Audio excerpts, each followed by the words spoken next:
What's up everybody, how you doing? It has been a very long time since we've done one of these and it's long overdue. We're gonna do another Histobrick Lego kit. You remember the Titanic we built about a year ago? Well, we did that review video. I had some critiques of it. There were further critiques in the comments and well, Tom at Histobrick actually listened and paid close attention to what we all had to say, and he took that feedback to heart. And we have a new and improved Titanic 2.0 right here in the box. Now, as you can see, he's actually improved the quality of the packaging as well. We have professional boxes as opposed to the first generation little white cardboard handmade things, which I thought had a nice homemade touch, but this is definitely getting more professional. So it came wrapped like this. Now, I got this box about 6 months ago before he even started selling his Titanic 2.0. And he has been selling it quite well since then. I got basically what I think was the prototype, and I haven't had a moment free since then. So this video is long overdue for you guys and for him, because he's been asking, when am I gonna make this? Now, I promise you the packaging was much better when I initially got it, but from sitting in the spare room and in storage for the last 6 months, we've got some rips along it. So without any further ado, let's look into it. Let's open it up. Let's build it together. And I have the first one with me so that we can compare side by side. I hate to say, but we're unarmed. I usually have my K-bar knife with me to help pry the pieces apart, but I can't neatly cut the tape, unfortunately. So I'm gonna have to rip into this. First impressions, by the way. He now has this business card type thank you that gets taped to the front of every package. Thank you for your support, with a personalized name. And on the back we have the usual message that if there are any issues, contact Tom at this email address, and the disclaimer that this is not an officially endorsed Lego product. Although once again, people are still commenting on these videos saying this is not real Lego pieces, this is like Mega Blocks or something. These are real Lego pieces. We have these wooden boxes. I remember when he first started getting them, he was quite excited and sent me some pictures. I think with this wood etching on the front of Histobrick, that's actually engraved in it, that's not printed. With this white pine box, I think this is gorgeous. We actually have an order label inside. The date it was packaged, this was May 9th. Yeah, 6 months. This has been waiting almost 6 months, 5 or 6 months. And so this is essentially a quality assurance tag. It's got his initials there saying that he checked it. We also have instructions of improved quality. This is actually a spiral bound book. Man, I haven't seen one of these since high school. But heavier printing, higher quality. We see it's 173 steps. So we're gonna be here for a little while. Full color instructions once again. Clearer too. I see he took some of the instructions to heart as well, some of the critiques on the instructions that we made last time around. One of the things I asked him is what makes this kit so special? Why is it better than his last one? What did he do differently? Well, in addition to correcting some of the inaccuracies we pointed out, he says that it is the same scale, so it's gonna look quite similar. However, he's able to achieve further details by refining the parts that he chooses. The superstructure is shorter, which is actually more accurate to the scale we're looking at. And the interior details, such as with the boilers, which we pointed out, he's also fixed a little bit. I don't know exactly how much yet, but we're gonna see that. And he recently got a UV printer, which allows him to actually print patterns onto some of these bricks. So we're gonna have windows and the nameplate of Titanic and the furnaces of the boilers printed onto the front. Now obviously there's a lot of talk right now about the large scale official Titanic Lego kit that's coming out. In fact, I think it's already out. I don't know if I'm gonna do a review on it. Maybe. I mainly do this to help my friend out. I'm not exactly a Lego person, but I might make it. If a couple of things line up, I might go for that. But in the meantime, that is about $1,000. If you want something a little bit more affordable and a little bit more manageable in terms of size and parts, this is an amazing alternative. Another one of the big things that he said is improved about this kit is the anti-fouling red at the bottom of the ship. As opposed to this vibrant, bright red that we see the first time around, it's a darker one. It's actually the same shade of red that he used on the Edmund Fitzgerald. So that's more accurate, closer to what the real ship's anti-fouling would have been.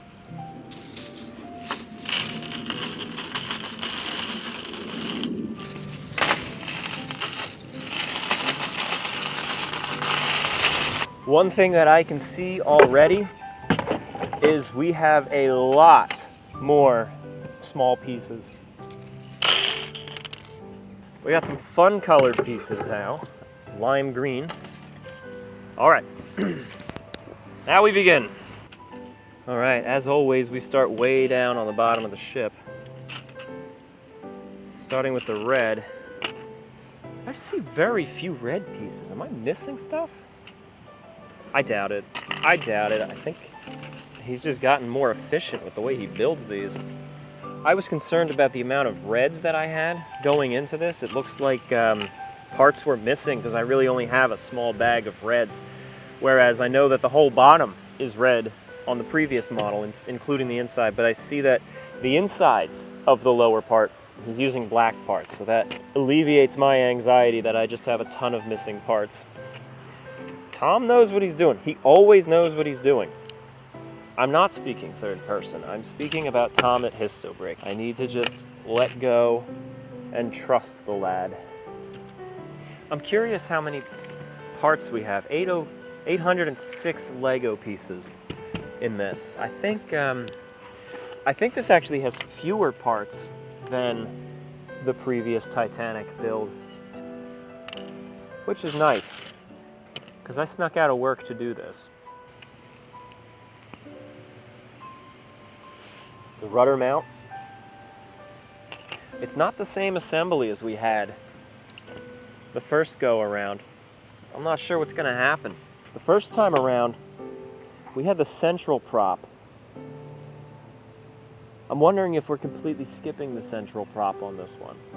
The mount for the rudder here is gold, which makes me think that that is supposed to give the illusion of a central brass propeller, as opposed to it actually being on there.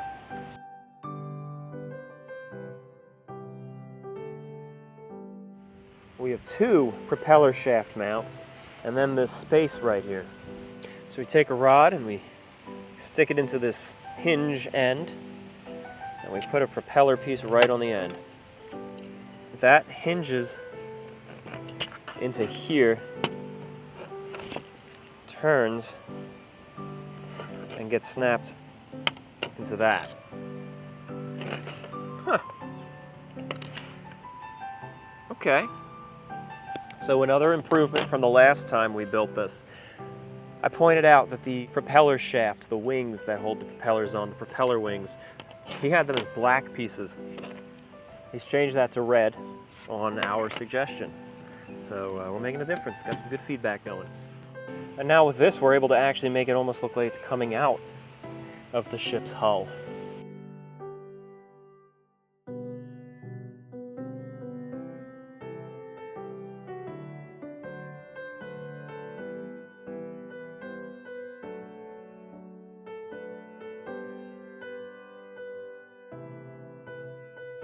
You know, this has me thinking a little bit.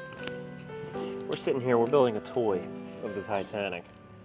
I've seen plenty of vintage toys of steamships. I've seen toys of the Lusitania and of the Mauretania, of the... I think I've seen a toy of the Second Oceanic. And I've never seen a single toy contemporary to the ship of any of the Olympic class. As you can see, we're coming into the main body of the hull, and it's going to be long, and it is going to be hollow, completely hollow, as opposed to what we saw the first time around, where it only had little chambers with the boilers in it. So I'm really looking forward to seeing what detail is going to be put into this space. To do that, we need 2 long pieces, and then 13 of these L braces, and And that's just doing one side. So that's 3, 4, 5, 6.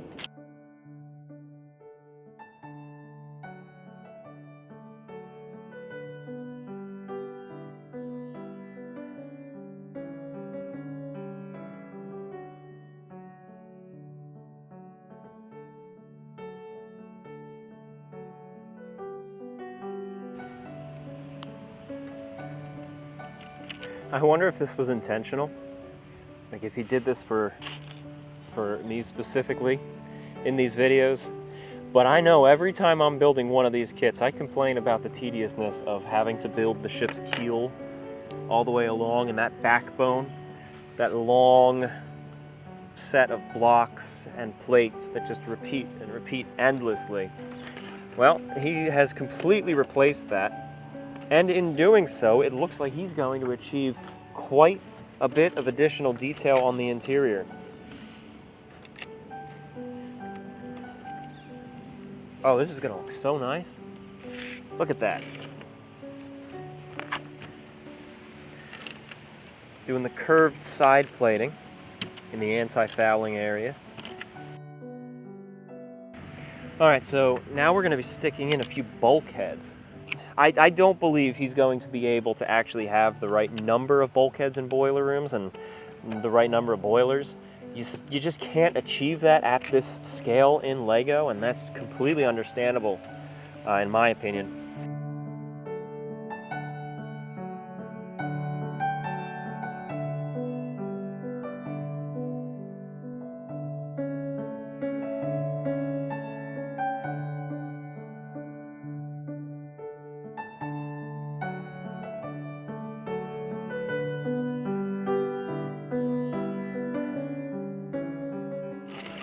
So there is the detail on our engine room. 2 4-cylinder engines, and then the turbine going to the middle shaft. That's a significant improvement than what we saw on the early one. Now we're moving on to the boiler rooms. And it's time to open up the UV printed parts. When you're sticking these on, you got to make sure the furnaces are going to be on the bottom and make them as close to lined up as you can. I like this slant we have going on top of the row of boilers. That's going to represent the uptakes. Now we got to do it 5 more times.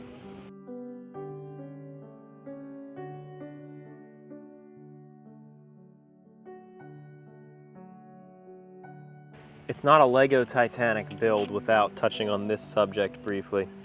I had this old hard drive that was dead for years, and I decided to drill into it, use some software, and recover some of the lost data. I found I made at least half of that Lego Britannic film I was doing. Now, I'm never going to finish it. I don't have the time to do that. But I think it would kind of be fun to make a little behind-the-scenes video talking about making that trilogy, the Titanic, Lusitania, and then Britannic that I was doing, and show all of those lost clips, as well as some extra clips that I found from Titanic and Lusitania. Just, tell the story about them, about why I made them, what was going on with that backpack, things like that. Obviously, there's no way we can have all 29 boilers, but we do have sets of 3, and he does have them double-ended. So that's pretty neat. We actually are going to have all 6 rows of boilers. We just don't have the full 5 per row. Granted, there was 1 row of 4, but we don't have that one either. Nonetheless, at this scale, as I said, there's no way that could even be achieved. And they slide in beautifully. This is fantastic. I am thoroughly impressed. I had said on the last build, which was the SS United States, that was his best kit. I can tell already that this is his best kit to date. All right, that's it. We have the lower level done. We can set this aside. We can see it's going to be attached by these 2 stud posts at the end. just as we saw last time around. My impressions, looking at the two side by side, the interior details by far are superior in this newest kit. The color choice for anti-fouling is also a major improvement. The propeller structures, also a big improvement. I'm not quite sure what inspired him to change the way he attached the rudder. Maybe it's a little less flimsy at this point, but I'm indifferent as to how he has that. I think there are advantages and disadvantages between the old and the new. So we can set aside the lower level, and we're going to move on now to the upper hull. I was concerned earlier in the build that there were a ton of missing pieces because the piles are significantly smaller than they were last time. We have fewer parts in this build, and we have smaller parts overall than we had in the previous Titanic design. As I said, he's just gotten significantly more efficient with his part use.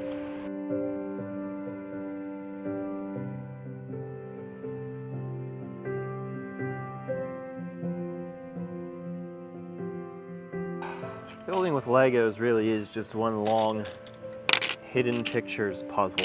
You're looking at this big mess here, and it's just like, okay, I need to find 3 1x3 black plates. Forget building it. The real mental exercise is finding all the parts.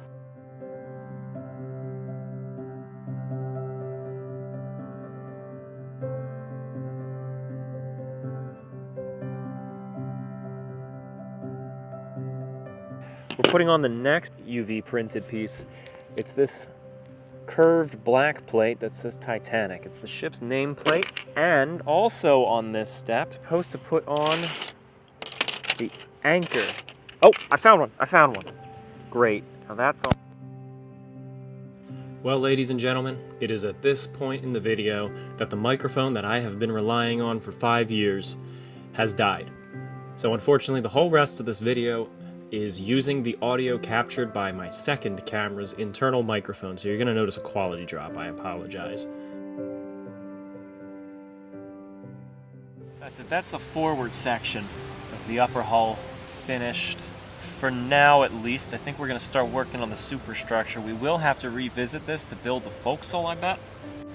But it looks like for now, yeah, we're moving a little aft. Just a little aft.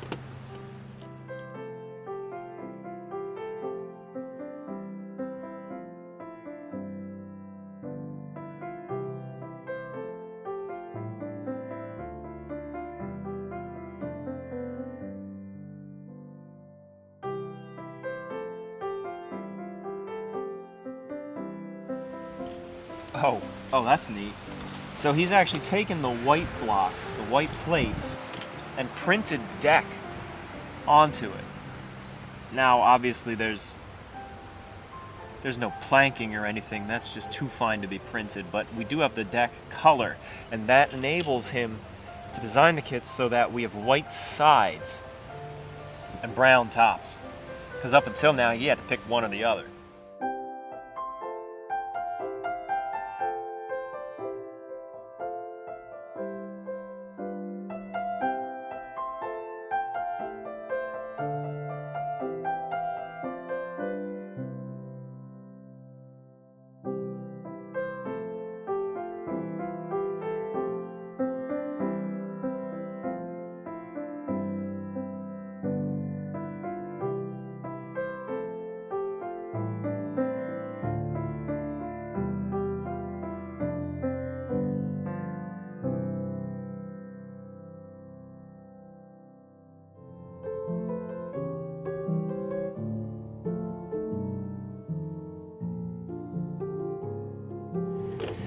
This rod going across is going to represent the docking bridge, I'm sure.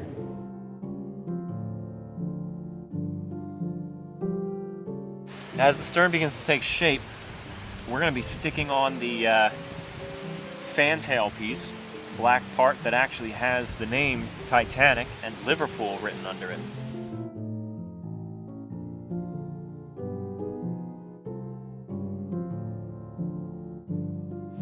We can already see the clipper shape of Titanic's stern coming together here with the use of these two slanted angled parts, including the UV printed Titanic nameplate.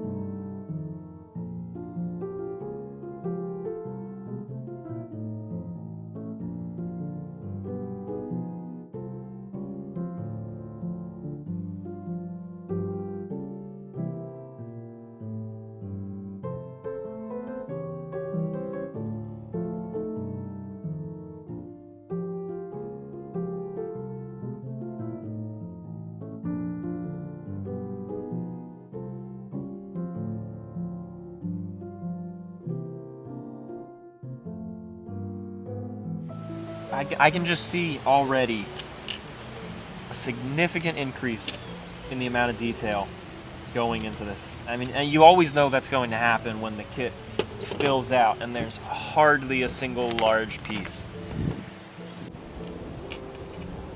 Okay, seriously, what is happening? We have some sort of a vintage airplane flying overhead. I can see propellers on the wings, and someone's playing a saxophone over there.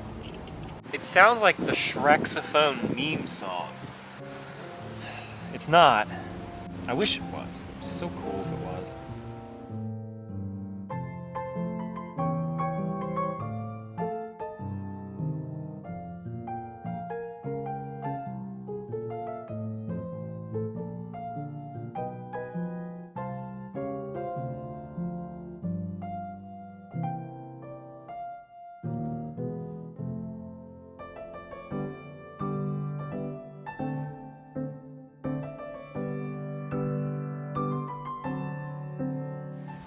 Now we're doing the after cargo cranes and the well deck.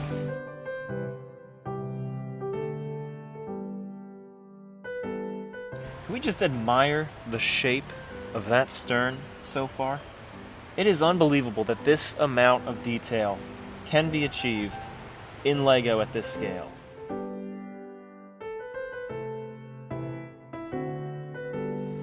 Looks like I'm expected to continue this along here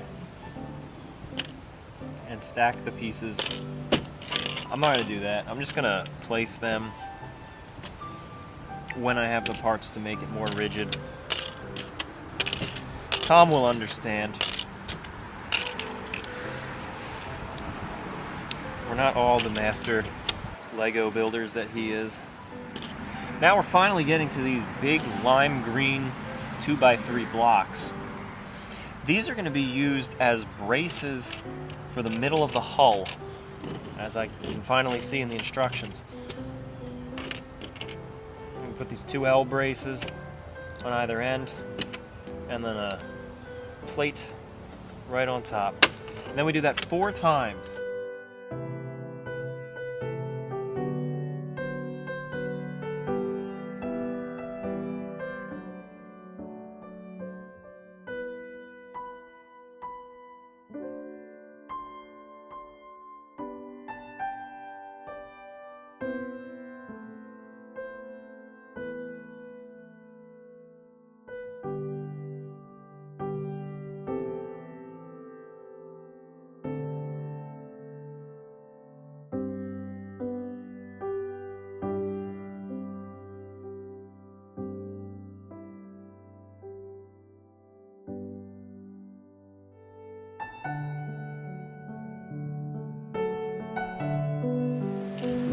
Every single one of these middle braces has to line up with a slot perfectly in order for you to get anything to lock into place.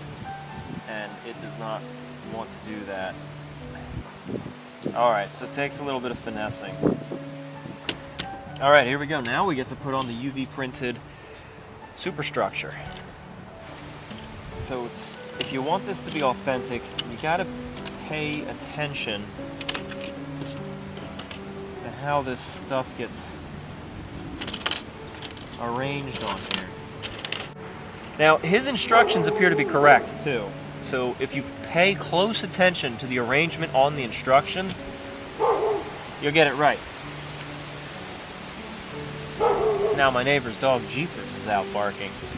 He wants my dog to come out and play. Problem is my dog doesn't know how to play. He likes to walk over to Jeepers, to the fence, turn around, face away from him, sit down, and pretend he's not there, with his butt right up against the fence.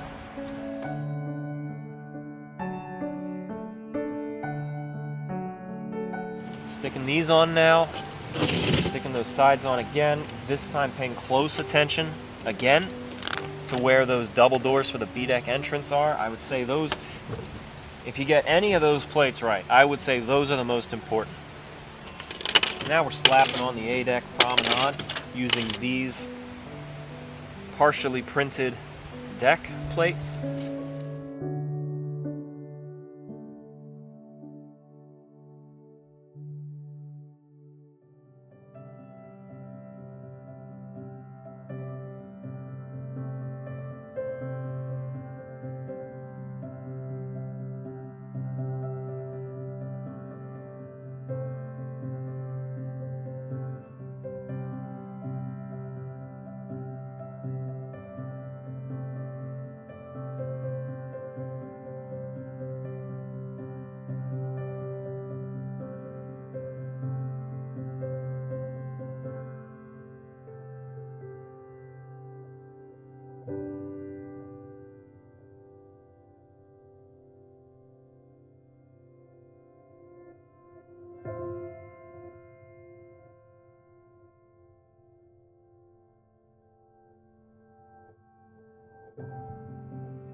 Oh, that is so much better than it was last time.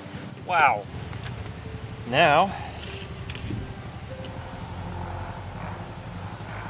putting the wheelhouse piece on. Right there, front and center on the front of the superstructure.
We've also got these new UV printed parts right on top of these clear parts. These act as the domes, the skylights over top of the two staircases. It's funnel time, ladies and gentlemen.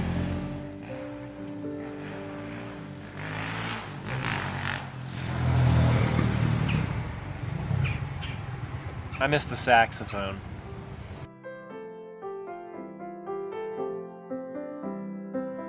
Very straightforward.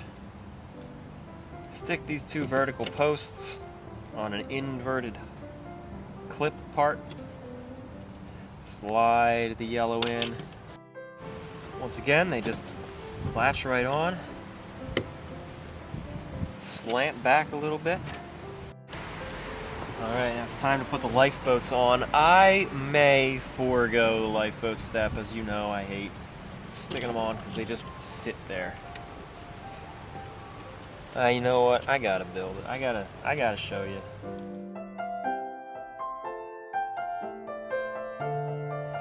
time for the masts. Same assembly as before. Put the flag on the back. And there's our aftermast.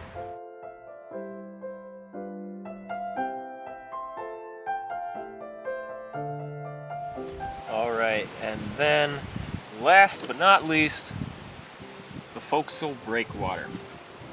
Mounted right there. This gets stuck right on top just as we did previously. This also has a little bit of red that hangs down and slides in right above the propeller wings. And that's going to fill in that hole pretty nicely.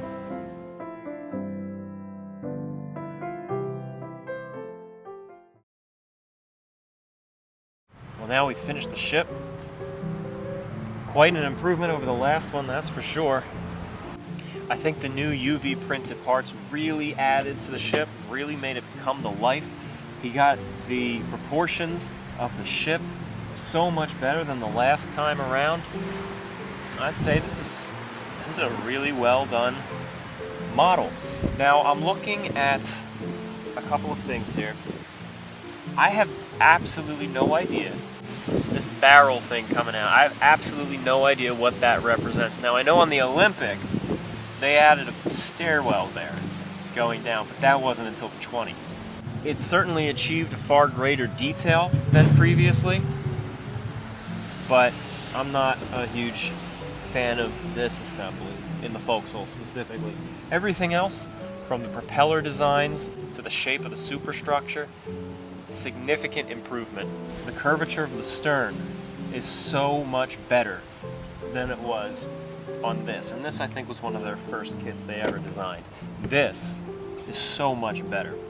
Now this is available on their website, Histobrick.com. You can get this for sale on there, and I honestly think this is a great alternative to the $1,000 Titanic official Lego kit that is coming out. If you want to splurge on that, by all means, and one day maybe I will do a review of that, but this kit is a wonderful, smaller budget scale that is official Lego parts. Now it is not, once again, endorsed by Lego itself, so it's not an official Lego kit, but these are all individual Lego pieces.